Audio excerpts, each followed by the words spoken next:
Cover হয়ে যাবে। অন্তরীকরণ থেকে সবচেয়ে একটা কমন যে টপিক সেটা হচ্ছে স্পর্শকের ঢাল। ঠিক আছে? স্পর্শকের ঢাল নির্ণয়। এটা থেকে প্রশ্ন রাবিতে খুব করে। তো স্পর্শকের ঢাল এটা হচ্ছে কমন টপিক, এটা ভালো করে পড়বা। আসসালামু আলাইকুম। কি অবস্থা সবার? আশা করি সবাই অনেক বেশি ভালো আছো। তোমরা যারা রাজশাহী বিশ্ববিদ্যালয়ে সিইউটি ভর্তি পরীক্ষা দিবা, তাদের জন্য আমরা আজকে উচ্চতর গণিত এনালাইসিস নিয়ে চলে আসলাম। তো এখানে আমরা উচ্চতর গণিতের কোন চ্যাপ্টারগুলো তোমাদের জন্য বেশি গুরুত্বপূর্ণ, যারা শুধু ম্যাথ দাগাবা অথবা ম্যাথ প্লাস বায়োলজি দাগাবা, এখানে তোমাদের কোন চ্যাপ্টারগুলো থেকে বেশি প্রশ্ন এসে থাকে এবং শর্টের বাইরে কোন চ্যাপ্টার পড়তে হবে কিনা টোটাল এনালাইসিস তুমি এখানে পেয়ে যাবা। বিগত 4 বছরের এনালাইসিস কিন্তু আমরা এখানে দেখাবো। তো শুধুমাত্র যে গণিত নিয়ে আমরা এখানে দিচ্ছি তা কিন্তু না। আমরা এর আগের ভিডিওগুলোতে তোমাদের জন্য কেমিস্ট্রি, বায়োলজি এবং হচ্ছে ফিজিক্স এই ৩টা বিষয় অলরেডি তোমাদের এনালাইসিস করে দেওয়া হয়ে গেছে। তো এই ৩টা বিষয়ের এনালাইসিস আমি অবশ্যই কমেন্ট বক্সে দিয়ে রাখবো। তুমি সেখান থেকে দেখে নিবা। আর এগুলোর পিডিএফ পেতে চাইলে অবশ্যই আমাদের টেলিগ্রাম গ্রুপে তুমি যুক্ত থাকবা। এছাড়াও রাবি সিউট এক্সাম প্লাস সাজেশন বেসে কিন্তু একটা ডিসকাউন্ট চলতেছে। তো যারা ডিসকাউন্ট প্রাইসে ভর্তি হবা তারা আমাদের হোয়াটসঅ্যাপ নাম্বার অথবা পেজে নক দিলে তোমাদের ডিটেইলসটা জানাই দেওয়া হবে। ঠিক আছে? আচ্ছা, আসো আমরা এনালাইসিসটা দেখি। প্রথমে আমরা দেখব অনলি ম্যাথ পার্ট, অর্থাৎ শুধুমাত্র যে ম্যাথ থাকে সেই ক্ষেত্রে আমাদের প্রশ্ন কেমন ইম্পর্টেন্ট দেওয়া দরকার কোন চ্যাপ্টারগুলোতে সেটা দেখব। ম্যাথ পার্টে কি থাকে, অর্থাৎ 25টা তোমাদের এখানে ম্যাথ থাকবে। ঠিক আছে? দেখো আমাদের প্রথমে আমরা আসি ম্যাট্রিক্স নির্ণায়ক। তো ম্যাট্রিক্স নির্ণায়ক থেকে কিন্তু প্রত্যেক বছরই প্রশ্ন আসছে। প্রত্যেক বছরে বলতে 2টা করে মাস্ট প্রশ্ন আসে দেখা যায় যে ম্যাট্রিক্স নির্ণয় থেকে। তার মানে তোমার অবশ্যই ম্যাট্রিক্স নির্ণয় সহজ একটা চ্যাপ্টার, বাট তোমার জন্য গুরুত্বপূর্ণ রাবি সি ইউনিটের ক্ষেত্রে। দেখো 24-25 সেশনে 2টা সেটেই কিন্তু আমরা দেখতে পাচ্ছি 2টা করে প্রশ্ন আসছে। 23-24-এ আমাদের সেম ভাবে 2টা সেটে 2টা করে প্রশ্ন আসছে। 22-23-এ তোমার সেট 1 এ সেট এ তে আসছিল 2টা, সেট বি তে আসছিল একটা প্রশ্ন। 21-22-এ 2টা করে প্রশ্ন। তার মানে ম্যাট্রিক্স থেকে 2টা প্রশ্ন আসে যখন অনলি ম্যাথ পার্ট অর্থাৎ 25টা প্রশ্নে সেখানে আসবে। সরলরেখা, সরলরেখা থেকেও তোমাদের প্রত্যেক বছর প্রশ্ন আসে। মানে এই চ্যাপ্টারটাও আমাদের জন্য ইম্পর্টেন্ট, অর্থাৎ বাদ দেওয়ার কোনো উপায় নাই। কারণ এখান থেকে প্রত্যেক বছরই প্রশ্ন আসতেছে। তো সরলরেখা থেকে দেখো এখানে একটা প্রশ্ন, 24-25-এ আমাদের সেট সি তে 2টা প্রশ্ন আসছে। তারপর 23-24-এ সেট এ তে আসছিল 2টা প্রশ্ন, সেট বি তে আসছে 2টা প্রশ্ন। এরপরে আমরা যদি 22-23-এ দেখি সেখানেও সেট এ তে আসছিল 3টা প্রশ্ন এবং সেট বি তে আসছিল 3টা প্রশ্ন। এরপরে দেখো 21-22 সেশনে তোমার কিন্তু সবচেয়ে বেশি প্রশ্ন আসছে। 4টা প্রশ্ন আসছিল সরলরেখাতে চ্যাপ্টার থেকে সেট এ তে, এবং সেট বি তে প্রশ্ন আসছে 3টা। তার মানে তুমি সরলরেখা থেকেও একটা ভালো অ্যামাউন্টের প্রশ্ন পাবা। এখানেও তুমি 1 থেকে 2টা প্রশ্ন পেয়ে যাবা মিনিমাম 2টা তো এখান থেকে আসবে সরলরেখা। এবার আসো বৃত্ত। তো বৃত্ত চ্যাপ্টার থেকেও দেখো প্রশ্ন আসছে মিনিমাম 2টা করে। তার মানে বৃত্ত চ্যাপ্টারটা তোমার কিন্তু অবশ্যই ইম্পর্টেন্ট দিতে হবে। ঠিক আছে? যেহেতু প্রশ্ন সংখ্যা কয়টা? 25টা প্রশ্ন আসবে। আর অধ্যায় সংখ্যা কয়টা? আমরা যদি দেখি শর্ট সিলেবাসে এখানে তোমার হচ্ছে অল্প কিছু চ্যাপ্টার। ঠিক আছে? অল্প কিছু মানে 10টা থেকে 8টা থেকে 9টা মেবি চ্যাপ্টার আছে। ধরলাম 10টা চ্যাপ্টারই। তো 10টা চ্যাপ্টার থেকে 2টা প্রশ্ন তো এমনি করে আসবেই। 25টা প্রশ্ন সেখানে। তার মানে প্রত্যেকটা চ্যাপ্টারে কিন্তু আসলে ইম্পোর্টেন্স দেওয়া দরকার। আর দেখো এখানে কিন্তু শর্টের বাইরে থেকে অধ্যায়গুলোতে বেশি প্রশ্ন আসে না।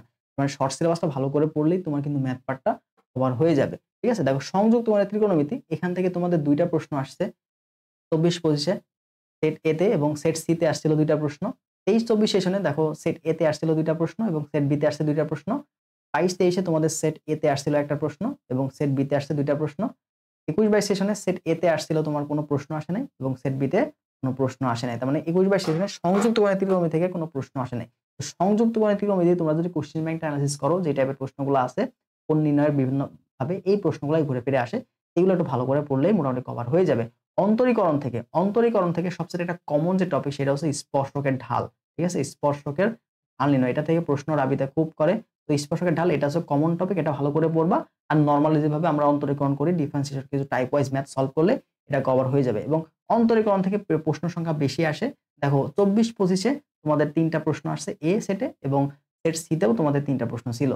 আমরা যদি 23-24-এ দেখি 23-24-এ সেট এ তে ছিল 3টা প্রশ্ন এবং সেট বি তে ছিল 3টা প্রশ্ন।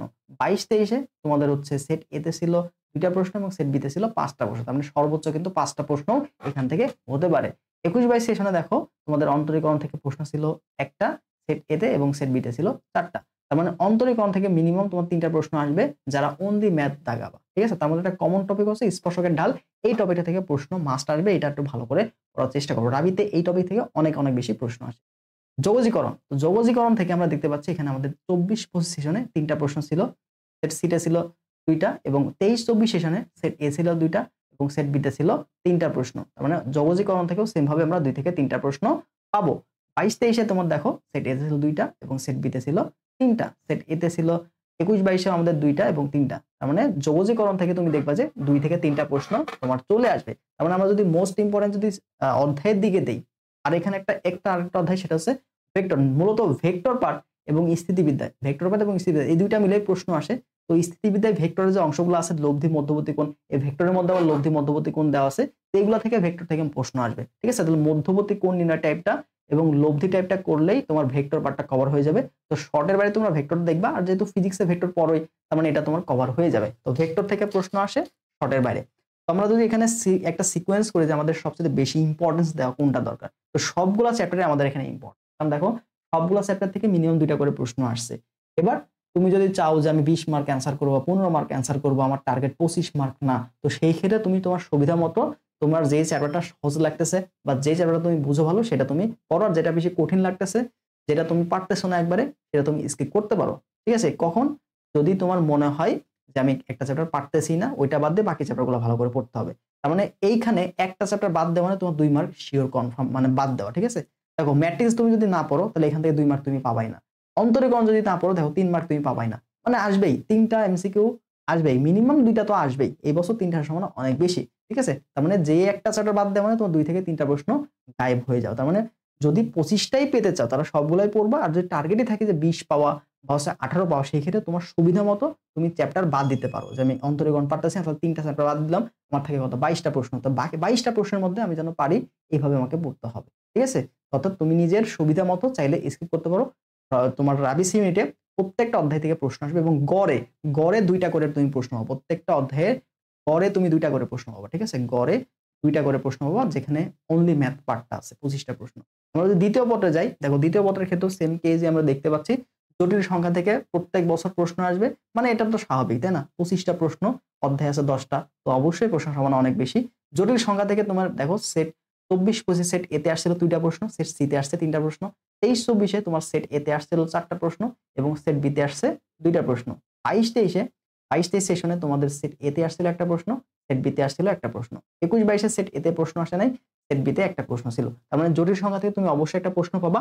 জটিল সংখ্যার বিগত সালের প্রশ্নগুলো ভালো মতো অ্যানালাইসিস করলেই তুমি এখানে একটা টাইপ কমন পেয়ে যাবা। আমরা পরবর্তীতে বলবো যে আসলে তোমার কিভাবে এখন আগানো উচিত।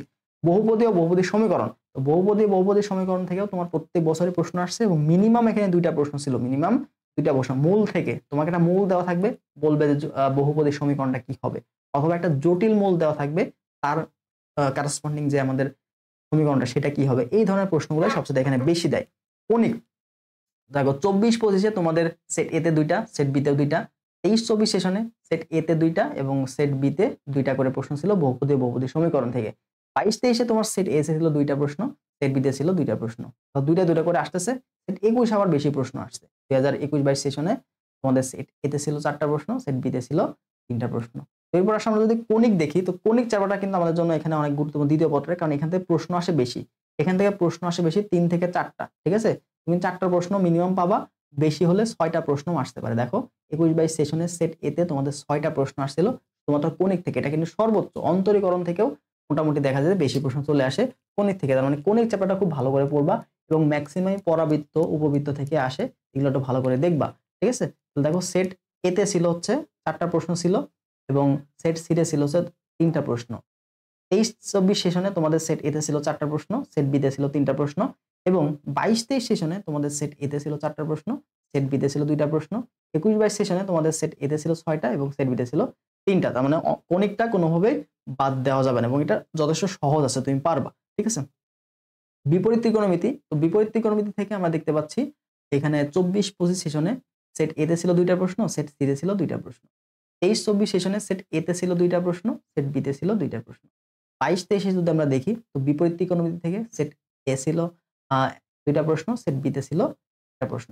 21-22 সেশনে তোমাদের ত্রিকোণমিতি থেকে সেট এতে আসছে 2টা প্রশ্ন এবং সেট বিতে আসছে 2টা প্রশ্ন। তো এভাবে কিন্তু প্রত্যেকটা শিফটেই তোমাদের মিনিমাম 2টা করে প্রশ্ন ছিল বিপরীত ত্রিকোণমিতি থেকে।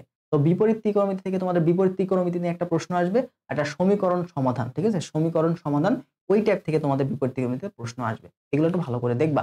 স্থিতিবিদ্যা, তো স্থিতিবিদ্যা থেকে ওই যে স্থিতিবিদ্যা এবং ভেক্টর, স্থিতিবিদ্যা এবং ভেক্টর এই দুইটা মিলে প্রশ্ন হয়। ঠিক আছে, তো স্থিতিবিদ্যা থেকে দেখো 24-25 তোমাদের একটা প্রশ্ন, সেট সিতে আসছিল 2টা প্রশ্ন। এভাবে এই প্রশ্নগুলো যে টাইপগুলো আছে যদি আসে সেগুলো ভেক্টর থেকে আসছে। ঠিক আছে, ওইগুলো আমরা স্থিতিবিদ্যার মধ্যে ওই টাইপগুলো আছে, মানে ভেক্টরের পার্টটা দেখবা যে স্থিতিবিদ্যার মধ্যে মধ্যবর্তী কোণ নির্ণয়, লব্ধি নির্ণয় টাইপের প্রশ্নগুলো আছে। তার মানে স্থিতিবিদ্যা ভেক্টর দুই এগুলো মিলেই আলটিমেটলি প্রশ্ন আসে। ঠিক আছে, 22-23 তোমার একটা একটা করেছিল, একটা একটা করে আসছে। যদি এখান থেকে প্রশ্ন আসে একটা করে আসে। আর গতিবিদ্যা থেকে আমাদের 24-25 একটা আসছে, 23-24 একটা আসছে, 22-23 একটা একটা করে আসছে। তার মানে গতিবিদ্যা থেকে প্রশ্ন বেশি আসে না। তুমি চাইলে এটা স্কিপ করতে পারো। স্থিতিবিদ্যাও স্কিপ করতে পারো। এই ২ টা স্কিপ করলে তোমার ২ থেকে ৩ মার্ক কাটা যাবে। ঠিক আছে? ২ থেকে ৩ মার্ক ২ চ্যাপ্টার বাদ দিলে।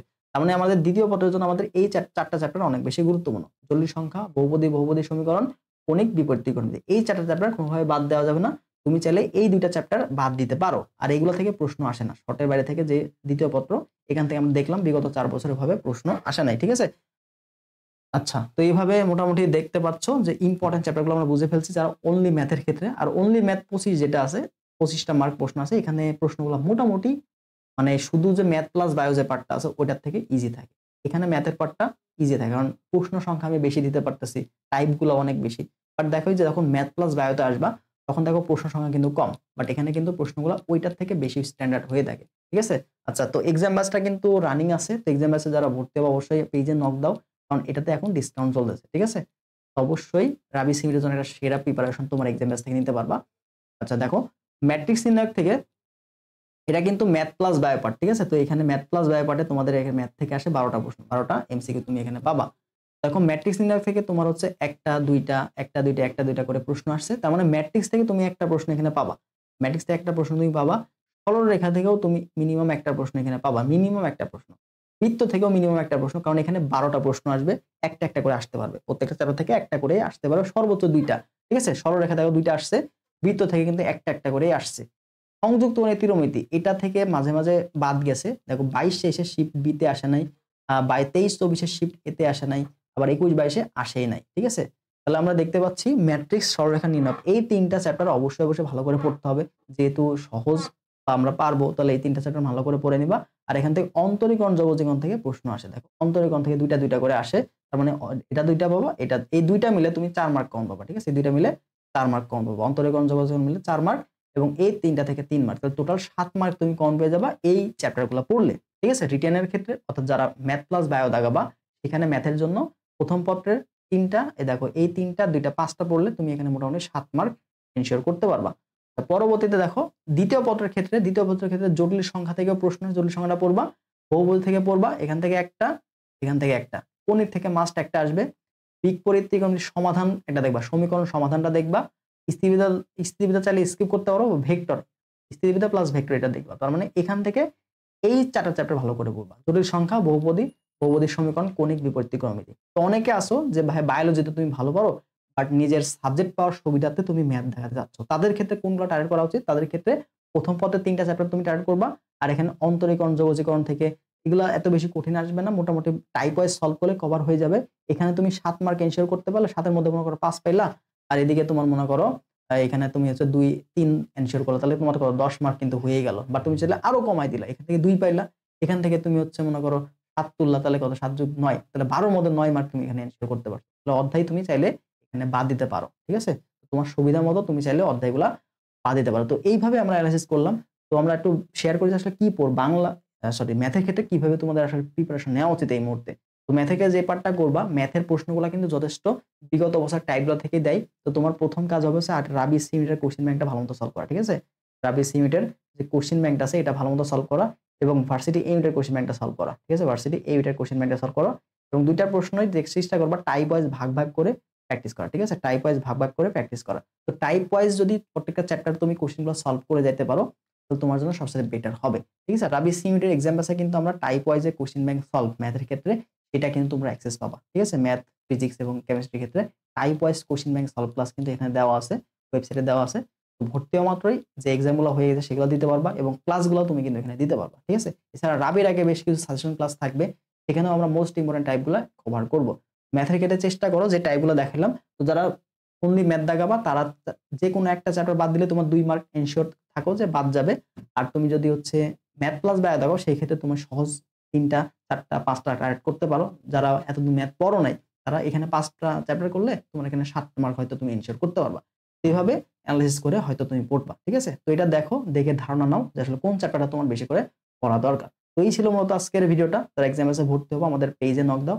আর পূর্বের যে ভিডিওগুলো সেগুলো কমেন্ট সেকশনে পেয়ে যাবা। এখান থেকে দেখে নিতে পারো আগের যে সাবজেক্টগুলো। ঠিক আছে? ভালো থাকো সবাই। আল্লাহ হাফেজ।